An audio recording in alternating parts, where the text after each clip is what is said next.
कॉन्स्टेट के साथ आपका एक रिश्ता उस वक्त तक रहता है जब तक आपके डॉक्यूमेंट सारे कंप्लीट नहीं हो जाते। जब आपने किसी भी स्पेन की नेशनलिटी लेनी है तो जुरामेंटो के लिए आपको एक लेटर चाहिए होता है जिसमें आपके नाम और जो आपका सर नाम फैमिली नेम है उसके वजह से हमारे जो सर्टिफिकेट होते हैं जो यहाँ का सिस्टम है वो थोड़ा सा डिफरेंट है। तो उसको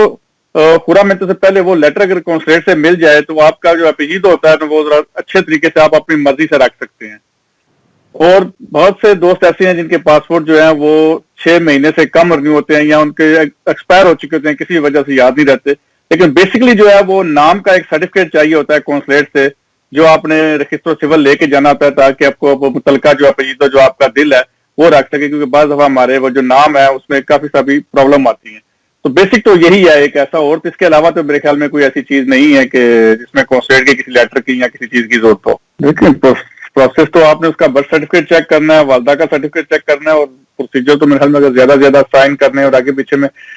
20 से 25 या मैक्सिमम आधा घंटा कर लें तो अगर उसमें थोड़ी सी आसानी पैदा की जाए कि वो फॉर्म ऑनलाइन इशू कर दिया जाए, बंदा वो फॉर्म फिल करके वहां लेके आए, अगर तो सहूलत देनी हो फिर तो वो इतना कोई बड़ा मामला नहीं है। लेकिन प्रॉब्लम जो आ रही है मेरे ख्याल में वो अपॉइंटमेंट के हवाले से आ रही है। सर अगर अपॉइंटमेंट नहीं होगी आपके पास तो फिर कॉन्सुलेट का एक अपना प्रोसीजर है उसको फिर फॉलो करना पड़ेगा। तो मेरे ख्याल में जो मेन प्रॉब्लम आ रही है वो सर्टिफिकेट की नहीं आ रही, वो अपॉइंटमेंट की आ रही है, क्योंकि अपॉइंटमेंट नहीं मिल रही इसलिए लोग थोड़े से परेशान है। नहीं पहले नहीं करवा सकते, मसला ये है कि यहाँ पे क्योंकि जो रजिस्टर सिविल की सीटा है वो भी उसका भी प्रोसीजर जो है वो काफी मुश्किल है। तो कभी कभी आपको सीटा एकदम मिल जाता है या कहीं आपने शहर से बाहर एक किसी को कहा हुआ है वहां पर रौन करवा के आपने किसी ना किसी तरीके से उस मामले को क्लियर कर, पहले इसलिए नहीं बनवाया था तो हो सकता है उसमें महीना लग जाए 2 महीने लग जाए। तो सर्टिफिकेट की भी एक लिमिट है ना, सर्टिफिकेट ये है कि आपके पास पुराना होगा तो वो नहीं चलेगा। दूसरा ये है कि आपने सीटा कहाँ पे लिया है, आपने फर्ज करे बार्सिलोना में लिया है तो उसकी रिक्वायरमेंट किसी और किस्म का लेटर होगा, अगर किसी और जगह लिया है तो उसमें कुछ चेंजिंग होगी। तो इसलिए जब सीटा आपका कंफर्म हो जाता है तो फिर आपको वो लेटर चाहिए होता है। तो मेरे ख्याल में वो उस वक्त तक बंदा पाकिस्तानी है जब तक वो नेशनलिटी ले नहीं लेता। तो जहां पे दूसरों की इमरजेंसी को मद्देनजर रखा जाता है, ये भी एक इमरजेंसी है, अपने भाइयों को सहूलत है। अगर हम एक कहते हैं कि एक तरफ हमने उनको अकोमोडेट करना है कि वो अपनी बेहतर मुस्तकबल के लिए कोई डिसीजन ले सकते हैं, तो इसमें भी मेरे ख्याल में इस तरीके से वीडियो ला के डायरेक्टली उनको रिजेक्ट कर देना और डायरेक्टली उन पर अटैक करना मेरे ख्याल में ये अच्छी बात नहीं है। आप अच्छे पॉजिटिव तरीके से उनको समझाएं, पॉजिटिव तरीके से उनको बताएं कि इसको पहले से बंदोबस्त कर लें, उसका अच्छा सोल्यूशन निकालें। लेकिन मुझे बड़ी हैरत हुई है ये वीडियो देख के कि जैसे वो एक को गुस्सा होता है ना कि वो जा रहे हैं तो वो क्यों जा रहे हैं या मैं उनका कौंसलर जनरल नहीं हूँ। वैसे बड़ी शर्मिंदगी हुई है ये वीडियो देख के, इस तरीके से उन लोगों को, उन भाइयों को, उन दोस्तों को जो अपने बेहतर मुस्तकबल के लिए, अपने बच्चों के लिए, हर बंदा मुल्क से बाहर निकले अपने बच्चों के निकले, अब कोई इंग्लैंड जाना चाहता है, कोई अमेरिका जाना चाहता है, तो डजंट मैटर, ये उसका अपना फैसला है। वो एक पाकिस्तानी है और जब तक उस पर नेशनलिटी नहीं आई थी वो एक पाकिस्तानी शहरी है। उसको इस तरीके से उसकी तज़ीक करना, इस तरीके से उसकी बेइज्जत करना, मेरे ख्याल में अच्छे अल्फाज भी इस्तेमाल किए जा सकते हैं। बहरहाल वो बड़े हैं हमारे, वो बेहतर जानते हैं वो कैसे हैं और जिनके साथ वो कर रहे हैं वो भी बेहतर जानते हैं। अब हम बात करेंगे तो बात तनकीद की, देखिए बात वही है कि दोस्तों को अकोमोडेट करना है तो वो हो सकता है, ये तो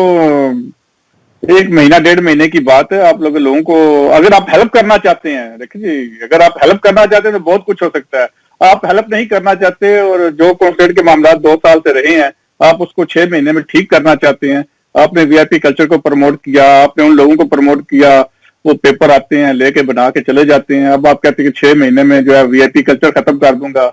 एजेंट माफिया खत्म कर दूंगा। पहले एजेंट माफिया का जोम रहा है, आज भी वही माफिया जो है वो सीता माफिया और वो पेपर माफिया इर्द गिर्द बैठी हुई है, वो भी स्पेनिश नेशनल है, हर मामले में वो आगे आगे होते हैं। तो अब आप उनको पीछे करना चाहते हैं तो वो 6 महीने में आपको पीछे तो नहीं होने देंगे। तो अगर आपने 2.5 साल उनको प्रमोट किया तो 6 महीने में आप कॉन्सेट का सिस्टम ठीक करना चाहते हैं जो पिछले 12 साल से ठीक चल रहा था, सीता भी ठीक चल रहा था, सिस्टम भी ठीक चल रहा था, आपने 2.5 साल उसको खराब करने में लगाए। अब 6 महीने में आप कह रहे हैं कि मैं आपको उसको ठीक करूंगा। तो बहरहाल के अंदर की बातें वही जानते हैं। बात वही है, बात ज्यादा की जाएगी तो बात वही है कि हम हर बात पे तनकीद करते हैं। बात तनकीद की नहीं है, बात उस बात की है जो नजर आ रही है, उसको तनकीद की जाए तो उसमें बेहतरी आती है। हमारा तो प्रोग्राम गवाह है, हम एक प्रोग्राम में तनकीद करते हैं, तनकीद बाय तनकीद नहीं होती, तनकीद किसी भी बात पे होती है। और मुझे खुशी इस बात की है कि आवाज़े दोस्त प्रोग्राम को ये एजाज हासिल है कि जिस बात पे हम तनकीद करते हैं, जिस बात पे हम बात करते हैं, 1 हफ्ते बाद जो है वो हमारी कोशिश उसके बाद पॉजिटिव जवाब आता है। मैं इसमें कौंसल जनरल साहब को और हमारी कौंसिल के जितने भी ऑफिसर हैं सबका शुक्रिया अदा करूंगा कि हमारी ये बात सुनी जाती है और सुनने के बाद उस मामले का हल निकाला जाता है। हमने तो एक नहीं कितनी बातें की हैं, वो चाहे जेलों में जाने का मामला हो, हमने कहा कि जेल में आप नहीं जा रहे तो लोग, वो एक वफद जेल में भी चला गया, सफारतकारी के हवाले से कोई खास काम नहीं हो रहा, तो अब स्पेनिश जो अहदेदारों से मुलाकातें शुरू हो गई हैं। तो मेरे ख्याल में ये हमारे प्रोग्राम को एक एजाज हासिल है डॉक्टर साहब, और मैं इसका क्रेडिट सारा आपको दूंगा कि आपने उन मामलों पे बात की जो ठीक हो सकते हैं। कोविड के जो पीसीआर टेस्ट के हवाले से बात की थी, उसको जिस तरीके से आपने हाईलाइट किया, उस पर भी अमल हुआ, तो इसमें किसी न किसी से कम्युनिटी को रिलीफ ही मिली है। तो आवाज़ दोस्त प्रोग्राम को ये एजाज हासिल है, और इंशाल्लाह हम अभी जो बात कर रहे हैं इस पे हम किसी की जात में तनकीद नहीं कर रहे, बात को ठीक करने के, उसको बेहतर तरीके से करने की बात कर रहे हैं, और उम्मीद है कि हमारी बात सुनी जाएगी। और उन लोगों को जो डेढ़ महीने में अगर आपके एक सर्टिफिकेट से, आपकी एक एक्स्ट्रा अपॉइंटमेंट से आप संडे को काम कर रहे हैं, तो अगर 1 घंटा और बढ़ा देते हैं तो उसमें मेरे ख्याल में आपकी जितने आपने अच्छे काम किए उनमें से एक अच्छा काम ये भी होगा। तो उन लोगों को अपने भाइयों की तरह, अपनी कम्युनिटी की तरह, अपने बेटों की तरह ट्रीट करें। उनको नफरत की नजर से ना देखें कि वो अगर यूके जाना चाहते हैं कि मैं उनको नहीं अटेंड करूंगा, मैं उनको नहीं जाऊँ, मेरे लिए वही इमरजेंसी है। जिस पे किसी की उंगली पे चोट लगी है डॉक्टर साहब, तो उसको भी उतना दर्द हो रहा था, उससे पूछे कि सेहत कितनी है। तो अगर एक बंदे को कैंसर है तो उसको उसका दर्द है, तो आप ये नहीं कह सकते कि जिसकी उंगली पे दर्द है उसको तो दर्द की दवा नहीं दूंगा, जिसको कैंसर मैं उसका इलाज करूंगा। तो जिसके साथ जो प्रॉब्लम है उसकी वो प्रॉब्लम सबसे बड़ी वही प्रॉब्लम है। तो इसलिए एक पाकिस्तानी की जो भी प्रॉब्लम है वो आपके लिए एक प्रॉब्लम है, आप उसको प्रॉब्लम समझ के उसको हल करने की कोशिश करें, उसको इस तरीके से दत्कारें, इस तरीके से उसकी तजलील ना करें, बल्कि बेहतर कोई रास्ता निकाले और उनको अकोमोडेट करें, उनका जो मामला है उनको हल करने की कोशिश करें। खालिद, मैं उम्मीद करता हूं कि इंशाल्लाह हमारे इज्जत माब कौंसल जनरल साहब हमारी इस बात को अहमियत देंगे, और सिर्फ 1 माह और 8 दिन की बात है कि अगर वो अपना एक इमरजेंसी डेस्क बना दे जिस पर ये लोग जो खुरामंतो हल्फ के लिए उन्हें एक सर्टिफिकेट की जरूरत होती है वो मिल जाए, और जितने लोग ज्यादा 31 दिसंबर तक ब्रेक्जिट से पहले